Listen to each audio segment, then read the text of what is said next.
Hi, I'm Paul Verschure, and together with my colleague Julia Loop, we're speaking with at Slingerland about the role that ritual and alcohol have played in generating collaboration throughout history. A professor of philosophy at the University of British Columbia, that's research encompasses Chinese thought, comparative religion, cognitive science, and the relationship between the natural sciences and humanity. Edward Slingerland, welcome, Edward. Thanks for having me. Great. So, Edward, to start our conversation, maybe you can give us a little bit of sketch of the trajectory, your professional trajectory that brought you to the point where you are today and hopefully tomorrow. Yeah, to the point where I'm writing about alcohol, which is puzzling to my colleague. Yeah. Exactly. So yeah, this is the $1 million question. How did I get here? It actually is not as strange as it seems. So, my specialty is early Chinese philosophy and also comparative religions. My PhD is in religious studies. And I've done a lot of work, as Julia knows, on the cognitive science of religion, evolution of religion. So I'm interested in a couple questions. One, just at a very broad level, I'm interested in mysteries hiding in plain sight. So when it comes to the evolution of religion, as a scholar of religious studies, we study religious diversity. We study how people differ across the world in their religious beliefs and practices. We study the history of religion. We very rarely stop and look at religion and go, why do people do that? And when you do that, it's a puzzle because religion's really costly. It's costly at the individual level, observing taboos, going to church, scarifying yourself, cutting off the foreskin of your penis. It's very costly for groups, cultural groups. So these large-scale societies that build massive pyramids that have no practical function. In ancient China, a significant portion of the GDP just went into the ground, into these massive tombs where they put, a good 20% of GDP, just they buried it and made it unusable by living human beings. You would think that individuals and cultures that didn't go in for this kind of waste, especially on such a large scale, would do better than groups that do it. So a group that instead of building a massive tomb to the first emperor of Qin and building a terracotta army that they then buried in the ground, if another group did the same thing but actually armed a real army, you think that they would defeat the group that made the fake army and buried it, but they don't. All large scale societies we know of go in for religious waste, if you want to think of it this way, on a large scale.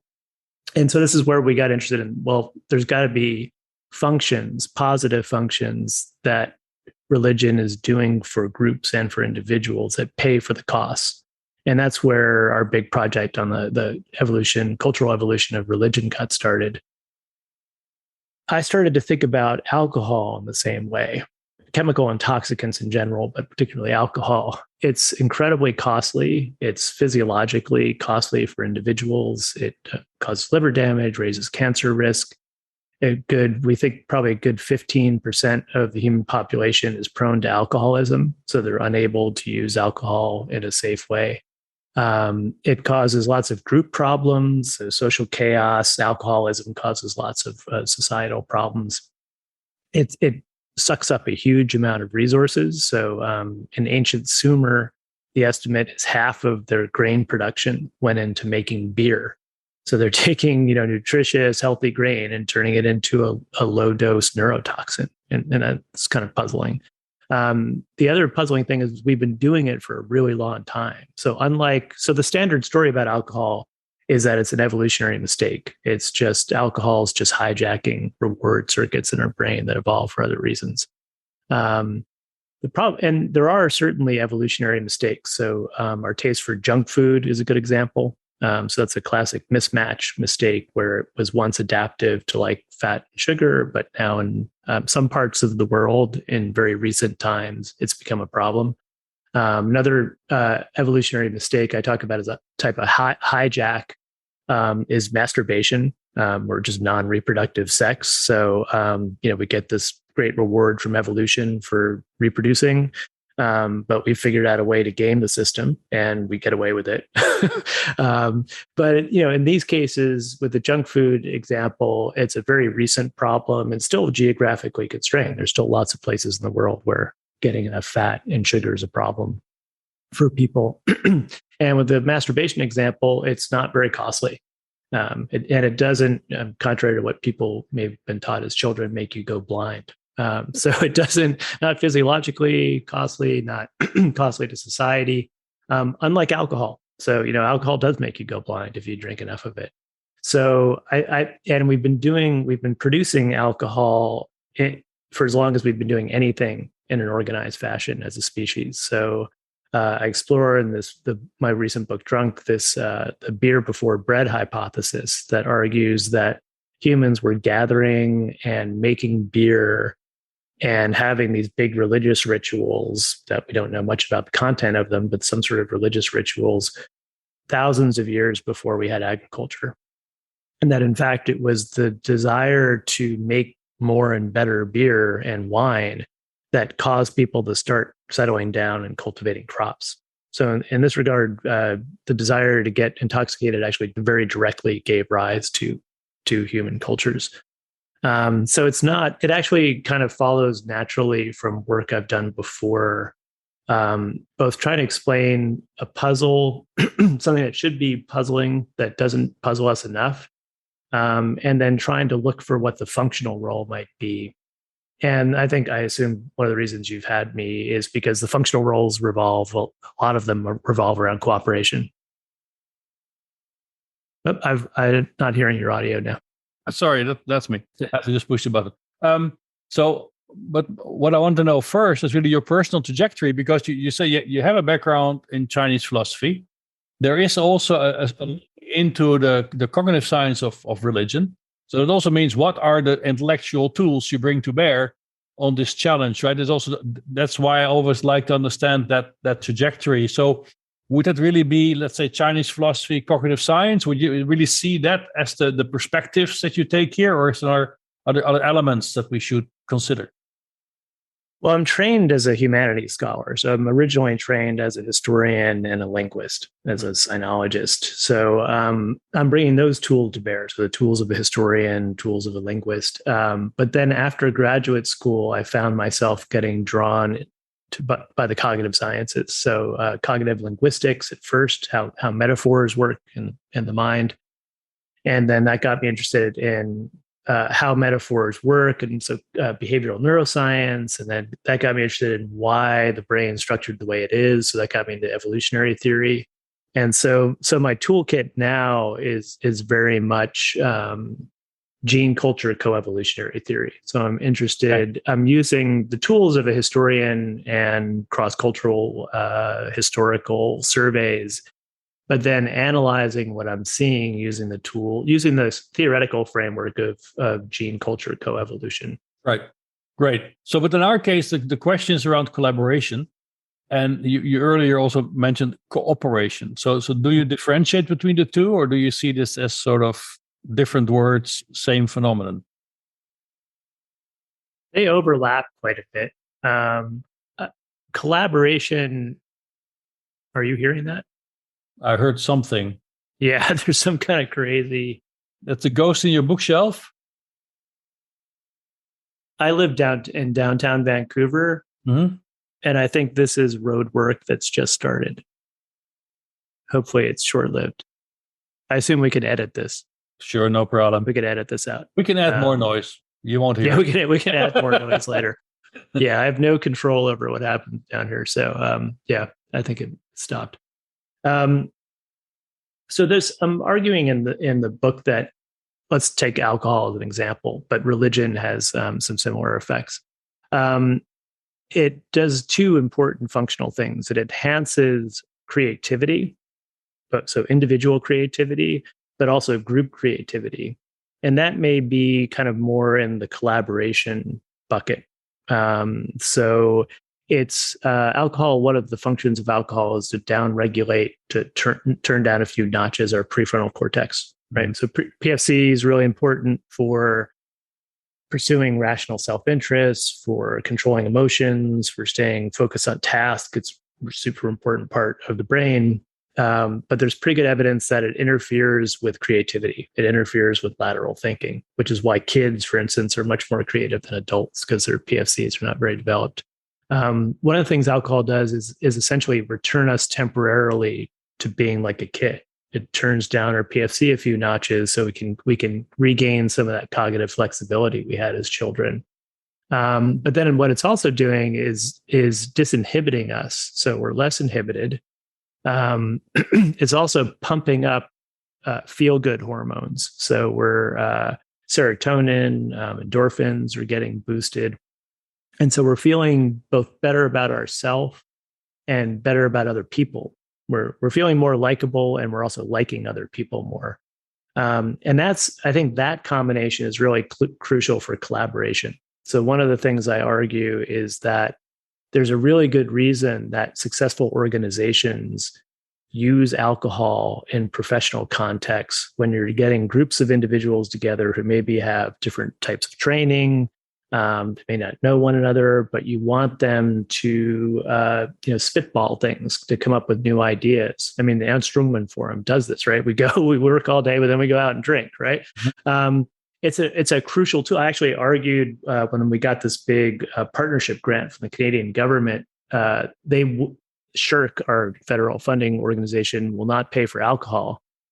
And I actually went separately to my dean and said, I cannot run a huge international collaboration without alcohol. I need to be able to get people, sit them down regulate the prefrontal cortices, get them to trust each other and talk more.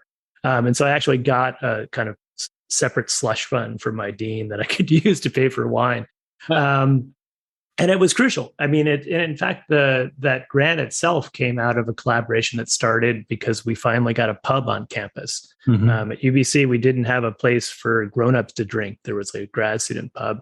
And then I think 2010-ish, this pub opened up right near the bus loop. And so it was very easy to stop there on your way home from work. And Joe Henrik and Ara Noren-Zion and I and some other, Steve Heine, started meeting after work and chatting about, I'm interested in religion too. And I have this type of expertise. And I really don't think that the collaboration would have gotten off the ground without that kind of just the 0.08 BAC seems to be the sweet spot, like a beer or two in. But now, Edward, but if you're saying, okay, alcohol, this sort of slight suppression of prefrontal cortex, it can facilitate collaboration. But then what is collaboration? How would you define it and what is it good for? Collaboration is, I think, pursuing some sort of dimly envisioned goal in a cooperative manner where different individuals are bringing different strengths to the table. So I see collaboration. So, in our grant, I was a historian. I was a religious studies scholar. I had knowledge of the content of religions historically and across the world that, say, Joe or Ara didn't have. Joe had gene culture coevolutionary theoretical framework that he was bringing to the table. Ara had expertise in psychology of religion, experimental evidence about religion. So, and then we had a kind of vague sense of, hey, we want to do a big project. And here's a couple questions that we think are cool. Like, why do people build big monuments? Why do people sacrifice to invisible beings? And we just started talking. And we tried to figure out. And so I think that it's a dimly perceived goal because the goal, I think in good collaborations, the goal is not set in stone and usually changes a bit in the course of the conversation. But yeah, I mean, at least in an academic context, collaboration is about some shared question. You have some shared questions that interest you all, but you have different tools that you're bringing to the table. And if we now go back to your earlier example on religion, right? And you were also describing that as entailing massive collaboration to, for instance, build monuments to your gods. Sure. Yeah. Right? So how do you see then this relationship between religion and collaboration? Is collaboration a necessary feature to build your religion, or is your religion a necessary feature to scale your collaboration? Yeah, I haven't thought that carefully about this distinction between those two things, but I would see. So, if you want to talk about Göbekli Tepe, this is the site in present-day Turkey where hunter-gatherers, again, long before agriculture, were coming from all over. They were converging on this site, and they were. I would call that then cooperating. They were cooperating to build this massive ritual site with these huge stone stelae that they would cut out of the rock and drag long distances and erect and carve. They would capture game and they would have large feasts. And they were also almost certainly making huge quantities of beer. There were these huge vats that were used to contain some liquid. And we know people were making beer in this part of the world at this point. But this is before the Neolithic. This is still before This is Neolithic. So this is that site. The dates are a little bit disputed, but somewhere between 10, 12,000 years ago. Okay. So before, right at this shift. So I'd call that cooperation in the sense that you'd have to presume there's some group who's in charge, and they know that they want to build this site for whatever religious reasons they have. And then they're having to get the cooperation of the workers to do it, to all these people to work together and do it. And clearly, one of the ways they did this was by providing beer and providing feasts. And this is something we see in traditional societies around the world, that if you have a large scale public project that needs to get done, in the era before you had unionized workers and wage labor, you do it either by enslaving people or by enticing them with feasts, with alcohol and food. And so there you have people cooperating. So maybe I'd call it less collaboration, because it's not clear that the people building the site had a lot of input into the design or what it was going to be used for. But people need to learn to cooperate on large scales. And so the second, I talked a little bit about this creativity function. Another function of alcohol is to help us, I call it a kind of cognitive disarming. So humans in cooperation situations often face cooperation dilemmas where, prisoner's dilemma type situations. You're going to get the best payoff if you trust the other person, but you don't have usually a way to ensure that they're trustworthy, that they're actually going to cooperate. And so the rational strategy is to defect. So rational agents will defect, but they'll get a suboptimal outcome. And real human beings solve prisoners' dilemmas all the time. We cooperate. We don't snitch on each other. We help each other move couches and do all these things where, we don't have any guarantee of a payback. One of the ways you get people past prisoner's dilemma situations is religion. You get them to trust each other because, hey, we all believe in the same God. And how do you know I believe in that God? Because would I tattoo my face if I didn't? Would I cut off the foreskin of my penis if I didn't believe in this God? So we do costly signaling in the context of religion to create trust. To create in-groups that can cooperate the way that blood relatives can cooperate. That's one way to do it. Another way to do it is alcohol, and they're often used together. They're synergistic in this respect. So alcohol is by suppressing your similar set of functions for a different goal. By slightly suppressing the PFC, it's making it harder for you to lie or to cheat. So lying is cognitively a very difficult task. You have to keep in mind both what reality is and what you said reality was. You have to be able to suppress leakage, facial expression, emotional leakage that would be counter to what you're claiming reality is. It's really lying is very difficult, and it's totally PFC driven. If your PFC is impaired, it's harder for you to lie. That's kind of intuitive. What's a little less intuitive is people are better lie detectors when their PFCs are turned down a few notches. And that seems to be because we think we know how to detect lies, but we don't. And so if we're using our PFC, we're like relying on something we saw in a Sherlock Holmes show, where, look to see if he looks left when he talks. And that's not really what you need to look at. you need to look at a big bandwidth of data, facial expressions, tone of voice. And you're better at doing that when you're a little relaxed and you're not consciously trying to do it. Right. So I argue that, you have a bunch of potentially hostile people, for instance, and you need to sit them down and get them to agree on something. What's the one thing all cultures across the world do first? They get them drunk, or they use kava or some other intoxicant that has very similar. But now, Edward, but you mentioned a number of things now that we should maybe try to elaborate. So on the one hand, it's this linkage between religion and collaboration, and in some sense, you interpreted that in terms of sharing a common value in some sense. Like we have a similarity which is expressed in our religious commitment, and I'm showing you my religious commitment because, like you, I have my face tattooed with something or other, right? Or you compare genitals and you show what has been done to them. But yes. But now, is that really enough? Because if you analyze religion, you might also see incentive structures that would, in some sense, coerce people into collaborating. Because if you don't help the other, you would act against the fundamental laws of your religion if that other is a member of your religious group, right? So there's a bit this issue now. Is it common identification with some an uber being? Or is it also the adoption of a much more complex, if you want, cognitive structure of rules of conduct? Yeah. It's probably both, and they're probably kicking in. They're probably both contributing.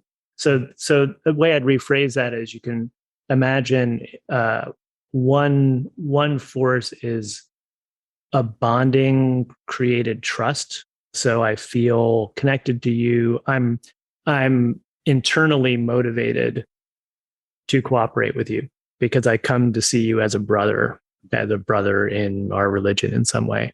So that's internally motivated.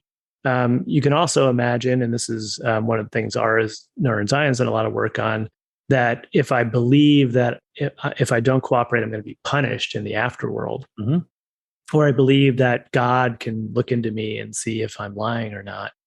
That's an external sanction based. Essentially, what you're doing there is you're removing the prisoner's dilemma problem, because prisoner's dilemma, I don't know if you're going to cooperate or not. But if God knows and God's going to take care of whacking you if you don't cooperate, then it's not a dilemma anymore. So both could be working. Right. But that raises an interesting question, right? So on the two interrelated questions. On one hand, what are then the intrinsic drives for collaboration that are genetically predefined and picked up during evolution? And how has human culture then elaborated on that to scale it? Right? Yeah. So how do you see that linkage between intrinsic drives for collaboration and then their further expansion for scalability? Yeah, so we intrinsically are motivated to cooperate with kin, and then less so with unrelated people we know and have reciprocal relationships with. So kin selection and reciprocal altruism drive a lot of behavior across the animal world. And that's one of the things humans just get for free. So in terms of scaling, one of the things religion is doing is exploiting that psychology, but expanding, for instance, the scope of kin. So it's one of the reasons that religions tend to use kin-based language to talk about co-religionists. You call each other brothers and sisters. You talk about God as your father or mother. So you're tapping into something that you get for free just for being a human, for being any type of animal that reproduces, but expanding the scope of it. So that's one very easy way to do it. But also you're creating, when you go through, a lot of religions have kind of painful initiation rituals.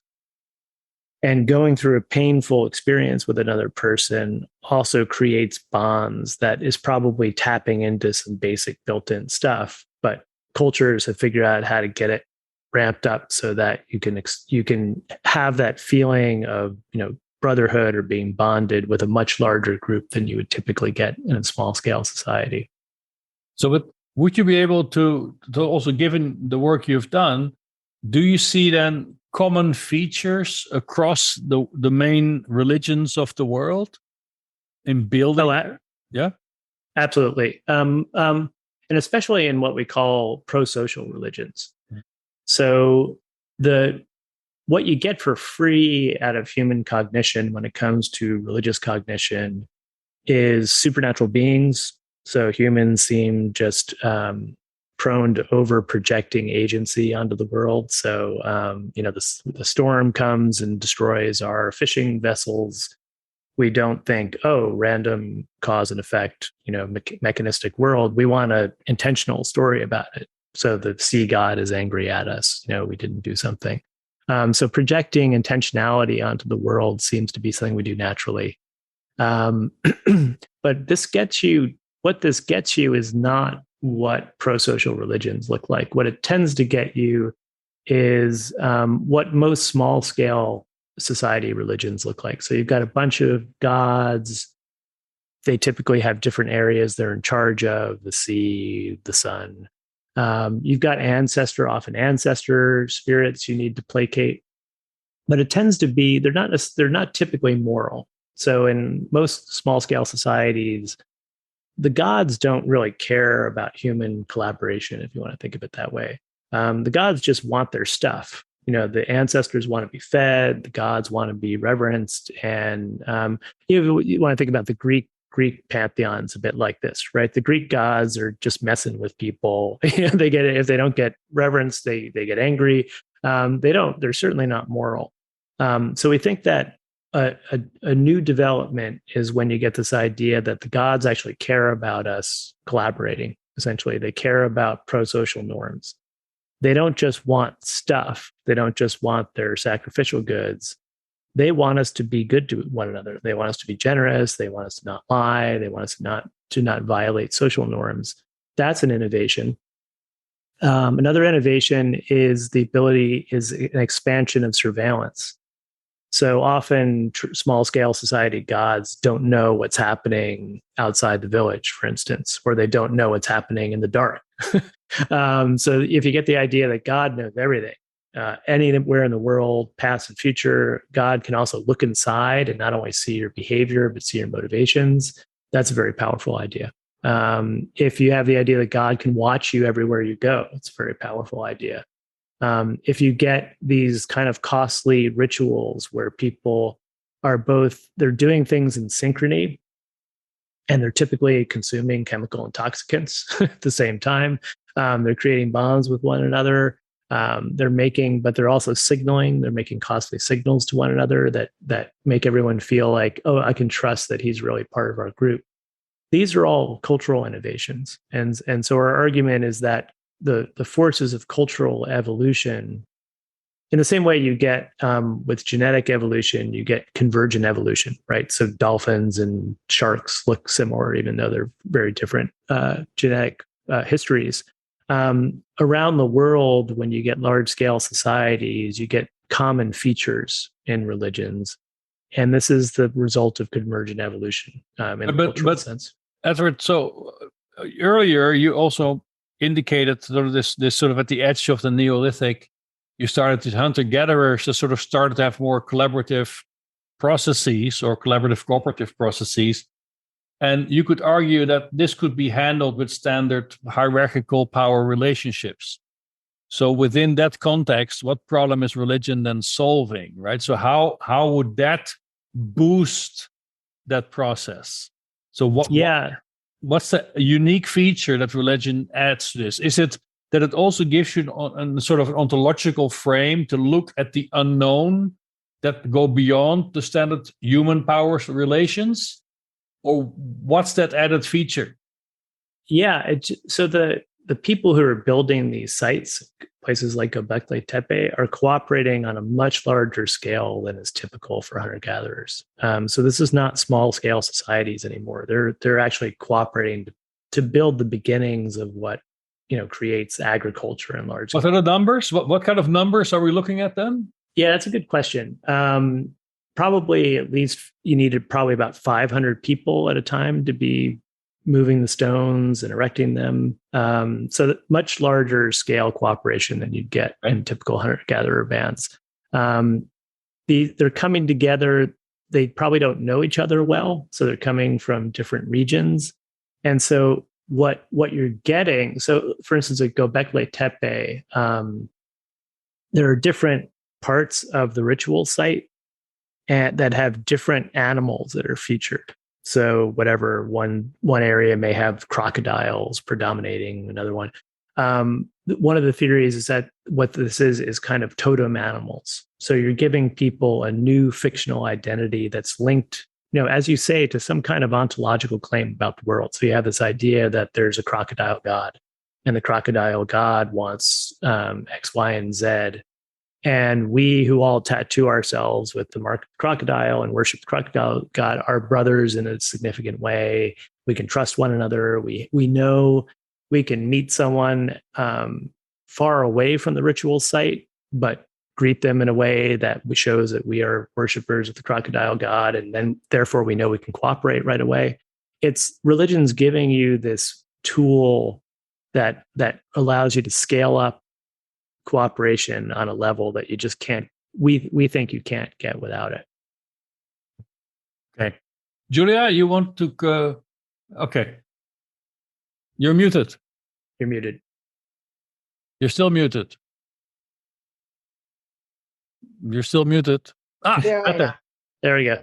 No. I want to go back to the you've raised the issue of trust several times, and perhaps Göbekli Tepe is a good point to discuss this. Because we're going to be looking at what makes collaboration succeed and what makes it fail. And so if we were to imagine a large hunter-gatherer group, do you see this religious institution as providing sort of a sense of trust that the individuals in the group will trust to do a collaborative project without questioning the leaders who are in charge? This concept of the supernatural, whether you're going to add punitive measures or not, notwithstanding, does it give a structure to the collaborative effort or the cooperative effort? It gives a shared narrative, typically, about why you're doing what you're doing. So everyone's on the same page in terms of what the goals are and why. And it gives you this trust that people are internally motivated to cooperate and not reliant on sanctions.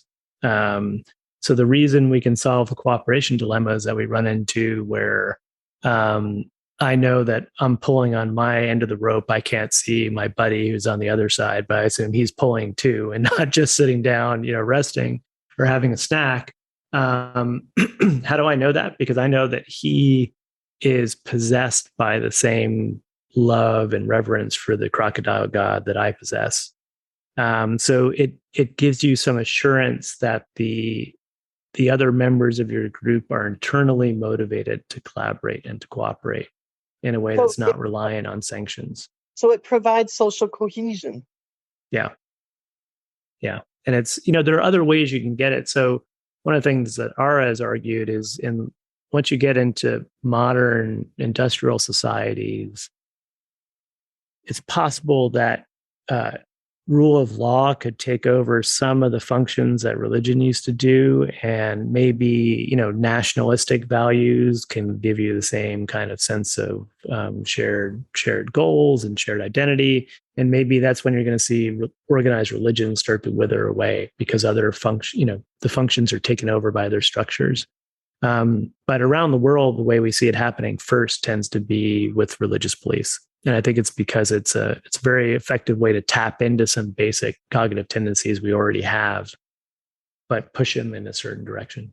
But then in that case, we could look at least, let's say, 3 stages of the scaling of human collaboration, right? Because first we hunter-gatherer, then we add a religious layer to find scaling, and then possibly the nation state might become the next step in that scaling.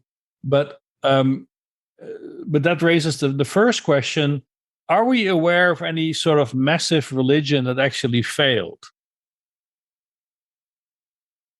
Religions that fail.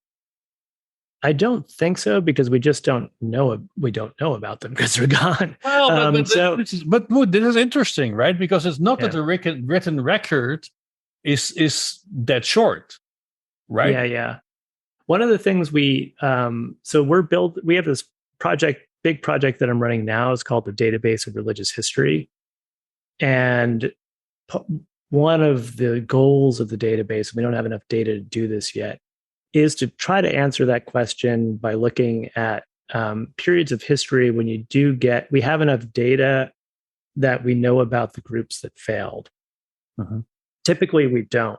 But we have period like, if you want to think about 19th century America, you have a lot of these new religious movements that arise. You have all these utopian communities that arise, and a lot of them fail. But then some of them do, Mormonism, for instance, Church of Latter-day Saints does really well. You could look at, the period when Christianity arose. So you have a lot of these, prophets arising. They're preaching different things. Most of them fail and don't take off, but one of them ends up doing really well. So what we want to do is try to gather as much data as we can about the beliefs and practices of these different groups, and see if we can find some common features to the ones that do take off and become successful, and whether there are common features to the ones that we don't know about today, except through the historians who study these obscure archives. We know about them. But you could say that the Judean-Christian religions sort of conquered the world that was then dominated by the Roman religion or Greek religion, right?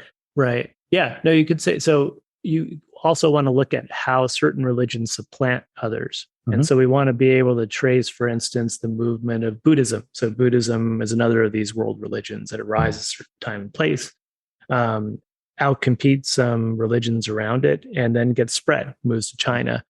And then we're particularly interested in what features. So we know a lot.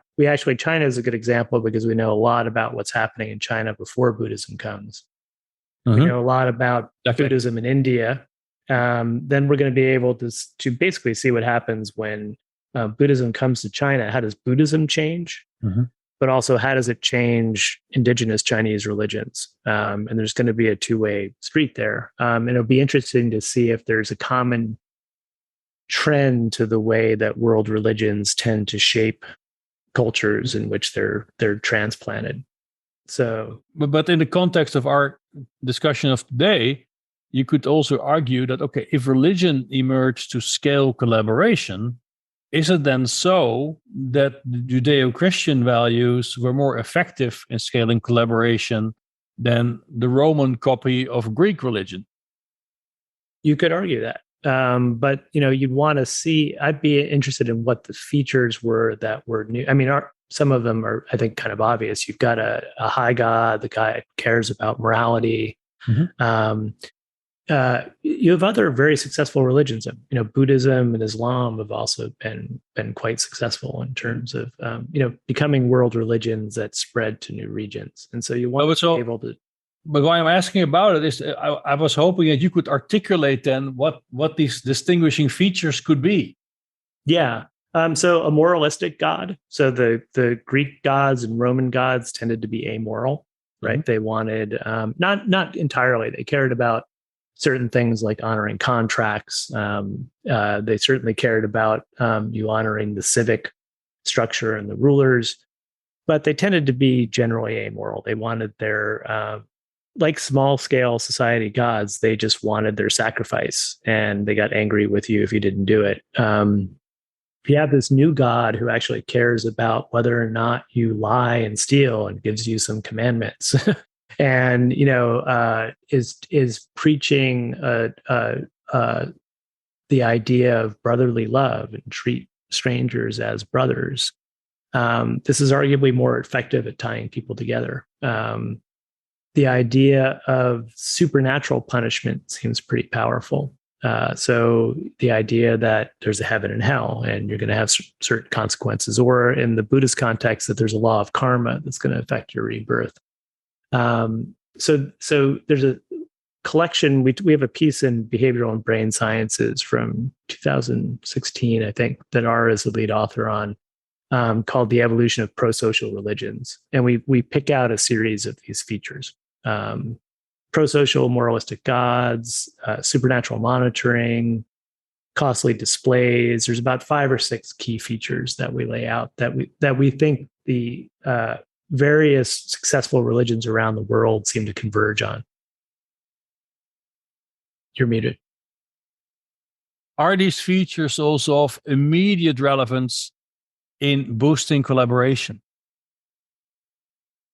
Yeah, well, I mean, you can see if I'm told that God cares about whether or not I collaborate well and sincerely with another person, that's going to immediately ramp up collaboration. Monitoring costs of real humans are going to go down. I'm going to be spending less of my time monitoring your behavior if I'm confident that God is monitoring your behavior and that you believe that God is monitoring your behavior. So it's going to free up a lot of energy for collaborating and cooperating rather than monitoring and sanctioning people. Okay. But now I could also turn it around and say, look, this notion of explaining the intentions in the universe or the projected intentions in the universe through religion might also be a great tool by a vicious genius to control large groups of people, right? So that in some sense would mean you build pyramids as a necessary step in building a coercive society, and you build in these rituals and you make people believe certain things. So then the religion is not the driver of the collaboration, but it's a tool that is used to sort of coerce collectives to engage with or to serve in the goals of others. So would you accept that this sort of dual use of religion? Absolutely. Okay. Yeah, hierarchical. The move from hunter-gatherer life to living in large-scale societies sucked for most people. Your quality of life went way down, right? Yeah. So hunter-gatherer bands, at least in the Levant and the Golden Triangle, were pretty egalitarian. Hunter-gatherer lifestyle was probably a lot more pleasant than early agricultural life. You had a much more varied diet. You had much more interesting tasks to do. Hunting and gathering is more interesting than building a pyramid or tending to grain. So the move from small scale societies to large scale societies was probably a happiness and quality of life loss for most individuals. It was a big gain for the few at the top. Right. And it's interesting because I think if you look at the kind of arc of this development, on the other hand, creating those stratified societies is what gave us agriculture and then technology and literacy. These are the things that allowed us to eventually invent, technologies that raise the standard of living of everybody and create modern science. And, the average person today lives whoever was in charge of Göbekli Tepe at the pinnacle of that society would love to live like the average resident of Germany. So it has improved, it eventually improved everyone's lives, but we had to go through this period where things were bad for most people most of the time. So large scale cooperation involves people subverting their own interest to the group interest. Right. And that's often bad for a lot of individuals. But the irony is that these achievements that you were talking about, and you forgot to mention Facebook and TikTok, are actually occurring at a time where societies become again more secular. So in this whole point, the whole period that was dominated by religion, that was the time that life sucked for most people. Yeah. I mean, things start to get better and the Renaissance, quality of life. I mean, the Romans did, what have the Romans done for us? Aqueducts, the famous Monty Python bit about that. Yeah. The Romans did a lot of great things. They built roads, they improved sanitation, they brought water. So there were improvements, gradual, but you're right that the what really seemed to accelerate this was the creation of the scientific worldview, which required suppressing or at least bracketing religious beliefs, or putting them to the side when thinking about the world. So there is something ironic there, that you get these religion help large scale societies get off the ground, but then they seem to be the most successful when they can figure out a way to then build institutions that take over a lot of the work that religion used to do, and bracket most religious beliefs. I personally believes there's kind of pseudo-religious beliefs kicking around in all of us. I'm an atheist, but I think that I'm committed to certain norms that I don't really have empirical evidence for. I just believe in them deeply, like human rights and human dignity. But if it's a type of religion, it's really stripped down religion. And that seems to have done really well. But in the transition you describe, that's also the transition from living in a world filled with magic, transiting in a world where there's no more magic. Yeah. Right. Yeah. So that seems to be one of the transitions that allowed science to happen, was suppressing a lot of intuitive things. Science is counterintuitive. So what's intuitive is thinking that if we want it to rain, we pray to the god of rain. That is plugging into our basic social reasoning. It makes complete sense to most people. It's what most people around the world do when they need rain. They pray to a god to get rain. Realizing that the world is not intentional, and trying to figure out the principles, the mechanical principles that are really driving it is counterintuitive. And that was some kind of cognitive achievement that happened gradually in Northern Europe at a certain period of time. Right. And why that happened, obviously, is an entire cottage industry. But then, in some sense, given your analysis, you would say, well, then this whole belief in a nation state with its roots in enlightenment is still sharing certain aspects that we find in these religions, because there's also this ideal of this higher entity, which is now your nation and your national identity. It's like praying to the crocodile god, right? Because look, my passport, we are actually brothers. No? Yeah. So yeah. What kind of carryover do you see there to the belief in national identity and nationalism and a nation state? A lot, obviously. So the nation state borrows stuff that works. Synchronized rituals, right? We have big parades where we march. We have symbols that we wave. We have pledges of allegiance that we make, perhaps. But I don't think it's that neat a division, because the modern nation states that arose tended to see themselves in a religious worldview, right? Their God, America was certainly based on the idea that God gave this land to us because we're destined to be great.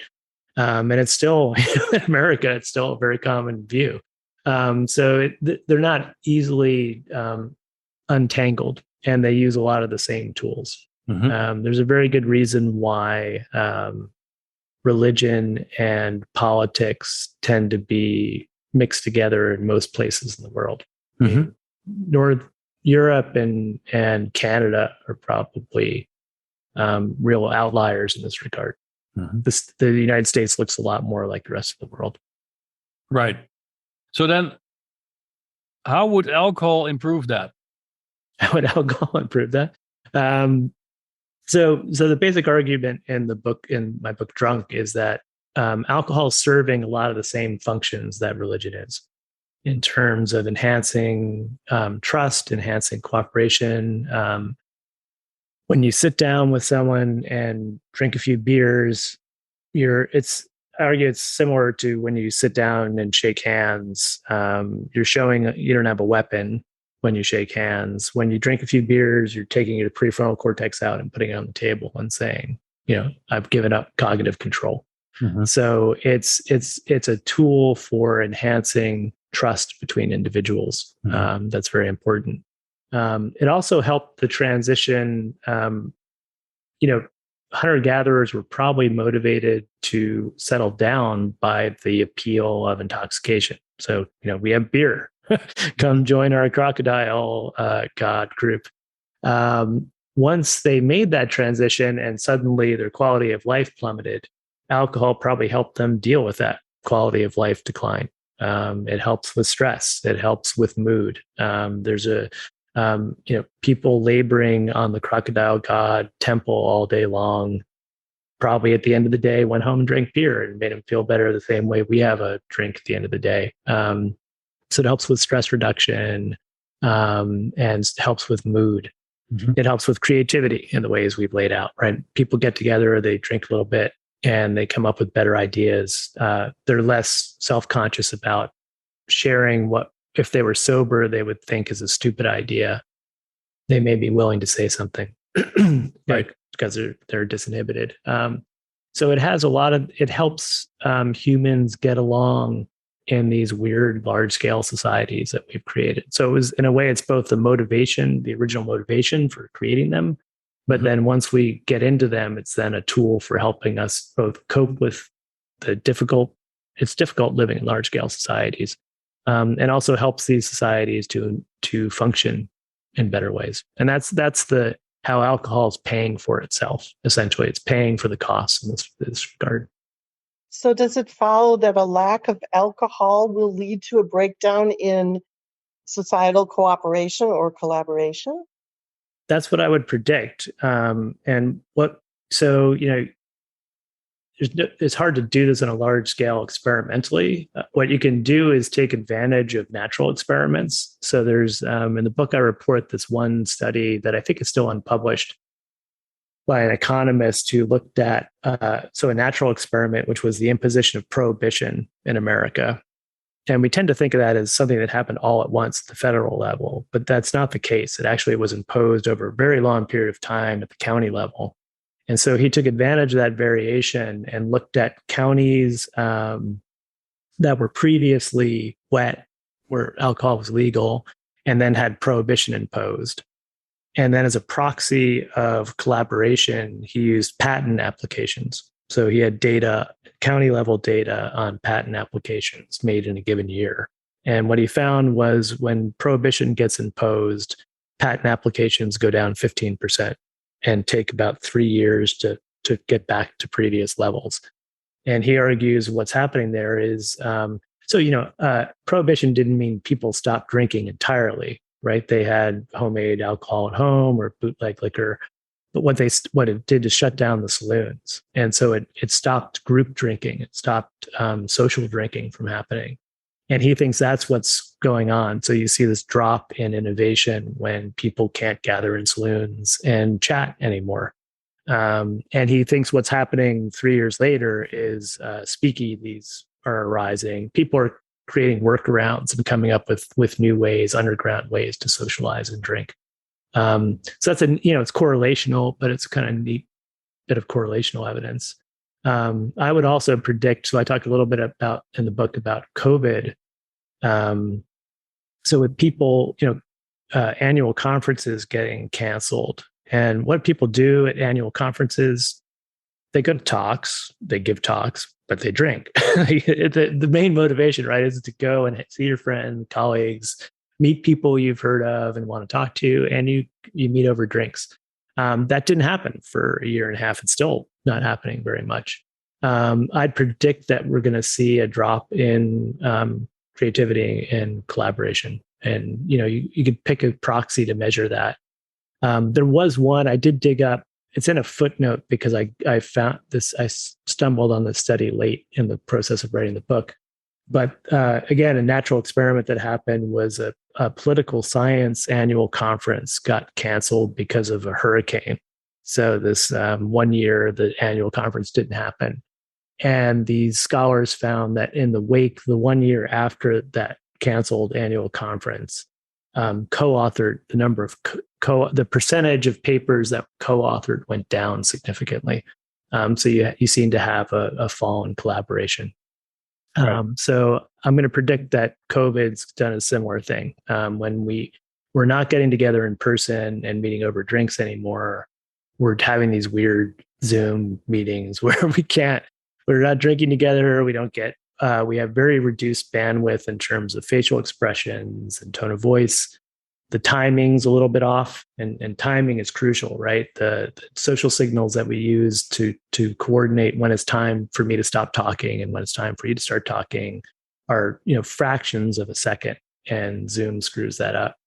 So we're lacking all the dynamics of in-person meeting. I think we're gonna see a serious effect on innovation and collaboration.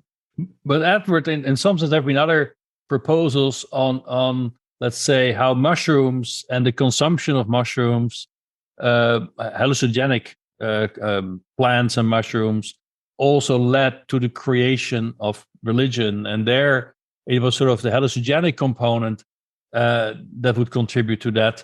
Well, in your case, you would say, well, it's more this sort of the suppression of the cognitive control that leads to, if you want, more magical thinking and in the creation of religious considerations.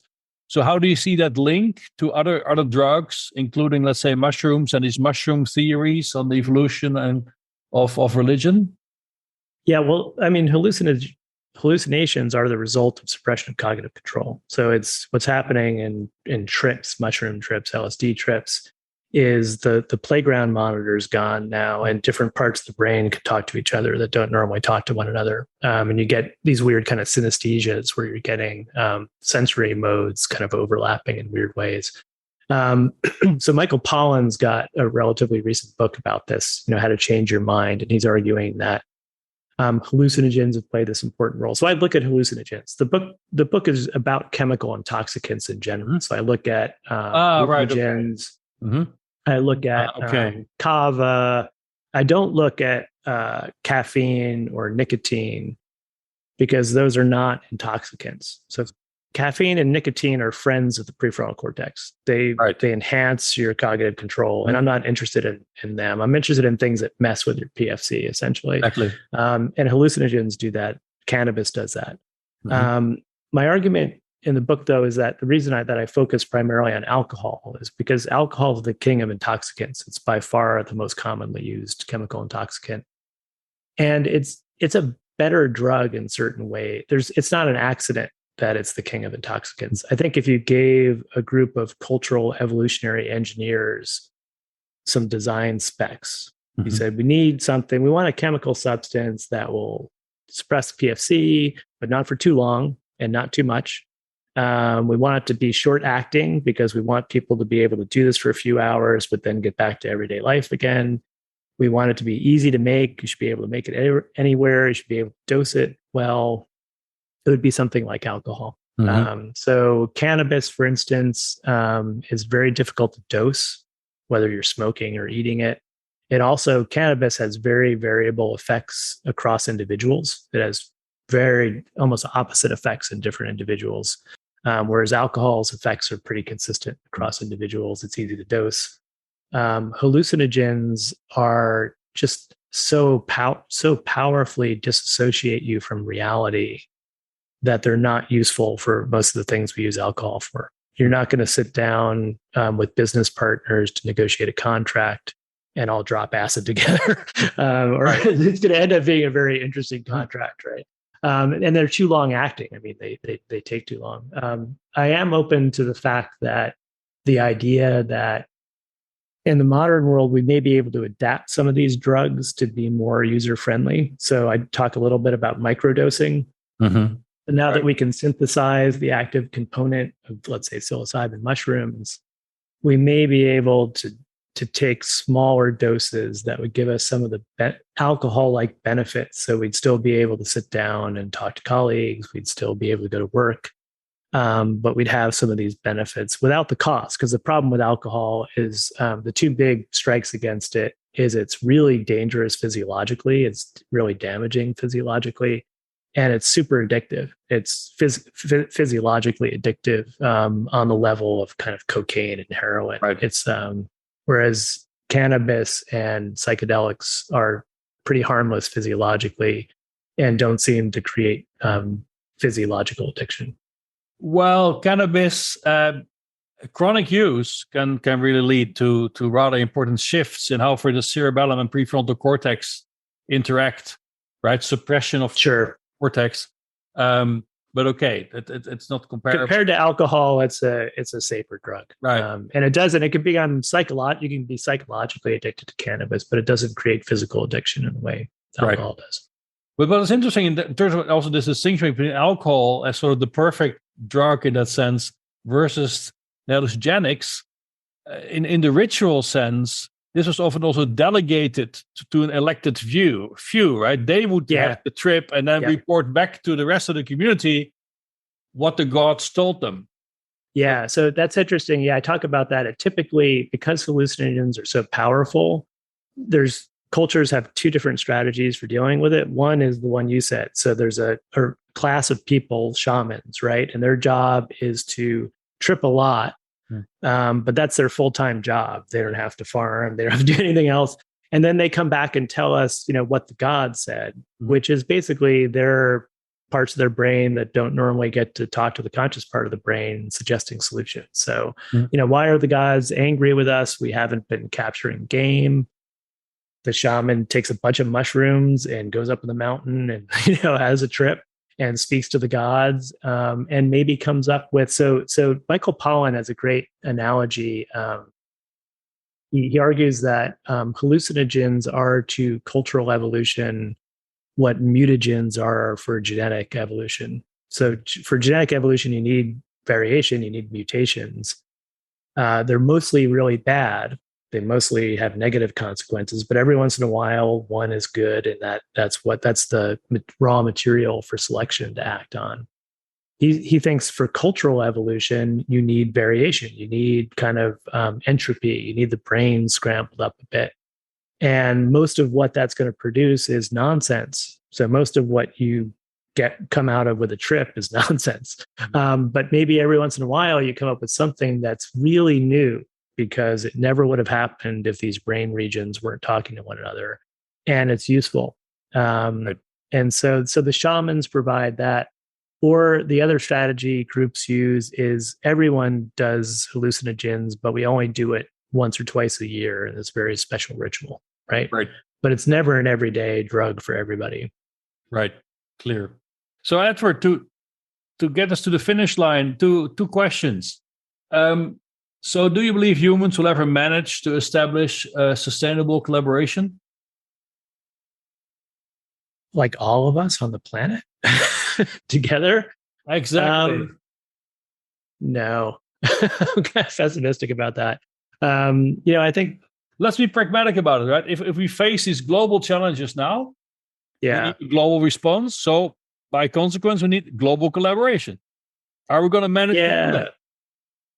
If you could make it, the problem with the global challenges we face is they're happening at a time scale and on a causal scale that I don't think we're evolved to really get, right? So climate change, the causality is so diffuse. Like the link between me driving to work and the storm that happened that wiped out Louisiana is so diffuse. It's just, we're not good at thinking about that. So if we can figure out some way to make something like climate change feel real to people in the same way, look, here's the invading army that is threatening us. How do we know it's happening? Because look over the walls. There they are. You gotta, people are not rational, right? So you gotta get their guts on board. So I guess if we could figure out a way to make some of these existential global threats cognitively graspable, emotionally graspable by people, maybe you'd be able to, you get collaboration in the face and cooperation in the face of common enemies. And obviously climate change is a common enemy. We're all going to be affected by it. But I just don't think we've been very successful in getting people to feel that. Or think about COVID response and just the political divisions in the United States, for instance, or even here in Canada, on just no-brainer things like vaccines. I mean, you could have reasonable disagreement on whether or not kids should go to school or whether or not masks should be required in the classroom. But vaccines are just, there's no rational debate about that. But there is. there's debate about it because it's been tribalized. And I just, the way getting people together in religious groups and large-scale societies is in a way fighting against our tribal nature. It's creating a super tribe, or it's suppressing tribal instincts, but they're always there. And I think what we've seen is they come back. I mean, right. But if I listen to your analysis, the consequence would be that we could set up a new religion where we have to protect. It's more like a Gaia-oriented religion that has to sort of protect Mother Earth, and Mother Earth is our new god, and we have to venerate her by making sure that she doesn't get further compromised. Wouldn't that be a way through this? That we start to sort of mobilize again all these very primitive responses of collaboration in order to actually achieve this goal, because the rational route is closed. Yeah. How do you practically do that, though? You need a Jesus, right? You need a charismatic. You need one or a series or a group of charismatic leaders who can convince. And a lot of beer of this, and a lot of beer, of beer, organic beer. Produced sustainably. But yeah, so this something like that is in theory great. It's just the practicalities of how you would get it off the ground, because people need to believe it, right? They need to. They need to believe it, and that's the tricky thing. Well, in that sense, you could argue that these movements who try to sort of instill ecological change, right? Have in some sense already these kinds of metaphysical considerations in them. So you can build on that. Right? Yeah, that's where I hope the database of religious history is going to prove helpful, because if we can, once we get enough data, if we can see that there are these common features of religions that are successful, you could imagine then kind of basically consciously engineering a type of new exactly that had some of these features. Yeah. You have 10 years, right? So we got to hurry up. All right. Then the last question, Edward, my last question, if you could change one thing in humans, right? So you're the Uber God and you can change one feature, one trait of humans, what would it be so that they would collaborate more effectively? Oh, God.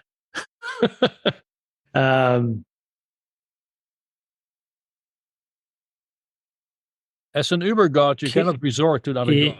So this is it. Yeah.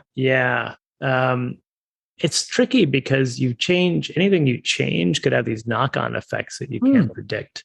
That's why. I'd like to change. Let's change human selfishness. Self-regarding. But if you change that, are you going to screw with parenting? Would you screw with friendship? I don't know. Right? You would also screw with agency. Yeah. I can't answer that question. I'm not an Uber God. But yeah. Look, I would have said that there's a self-limiting alcohol absorption system that brings everybody to the sweet spot of, what was it? Yeah. 0.8 or 0.08? 0.08. 0.08 right? Seems to be. So a 0.08 homeostat in the brain. Yeah, being able to if we had a way to turn that on really easily, or, so one thing I'd change is not give us a tendency to be physiologically addicted to alcohol, and change what would be nice is a drug that does everything alcohol does, but is not physiologically harmful or addictive. Exactly. That would be nice. And maybe microdosed psilocybin is going to be that, but it's early days. We only have about 8 years of experience with that, and we've got about 12,000 years of experience with alcohol. So, Exactly. Great, Edward Slingerland. Thank you very much for this conversation. Yeah, thanks. Ted. It was fun. Thank you very much. Yeah, thanks for having me. This was great. So, Edward, I hope we were not derailing too much, of course, your analysis of religion and also the role of alcohol in that. Because I always absolutely. to really push you to the collaboration side. No, those are all relevant questions. Yeah. Okay. That was great. And I really would like to read your book. So I have to find it somewhere. Okay, it's everywhere. Okay, and I'm not at airports anymore, so I don't see any books. Yeah, right. Yeah. And I would be really happy to follow up because, for instance, in my case, in my work on consciousness, I also postulate that there's an intentionality prior, right? So you have the Kantian categories of space and time, and I believe there's also an intentionality prior that's just implanted in the brain from the beginning. And from that unfolds all these complexifications that we now are trying to deal with through religion, for instance. Okay. So something like Dennett's intentional stance, you mean? Just the No. tendency to see things. Because for Dennett, it's also more of a cognitive tool. Like it's easier to look at the world. It's easier to, right? yeah. But for me, it is also, it started in the Cambrian explosion. As soon as you have predator-prey systems, you can only survive if you have intentionality prior, because as a prey, you just have to consider everything unknown and unexpected as a potential predator. So now you start to impose intentionality on the whole world by necessity. So predator-prey systems for me are really the beginning of this intentionality prior. Oh, that's interesting. And then, of course, in case of humans, when you add culture, symbol systems on top of that, okay, now we have the gods. Right. But it's really an evolutionary trick. It's the only way to survive in multi-agent systems. Yeah, that's interesting. Yeah, that's cool. I can send the paper to you. Then you can tell. Yeah, I'd like to see it. It's wrong. Yeah, I've got my last monograph was actually on mind-body concepts in early China. Oh, cool. And arguing that they are there, contrary to popular belief, and they're there because they're built in. They're part of the cognitive architecture. I have to, but that's not an airport book, I think. That's not. It's called Mind and Body in Early China. I can send you the reference. Oh, that's great. Okay, no, that sounds very relevant because it seems it might be relevant. Direction. Okay, That's great. Well, look, Edward, thank you very much. I hope we can bump into. Hi, you listened to one of our podcasts in the series on collaboration, produced by the Instrument Forum and the Convergent Science Network. You can find more episodes on our website.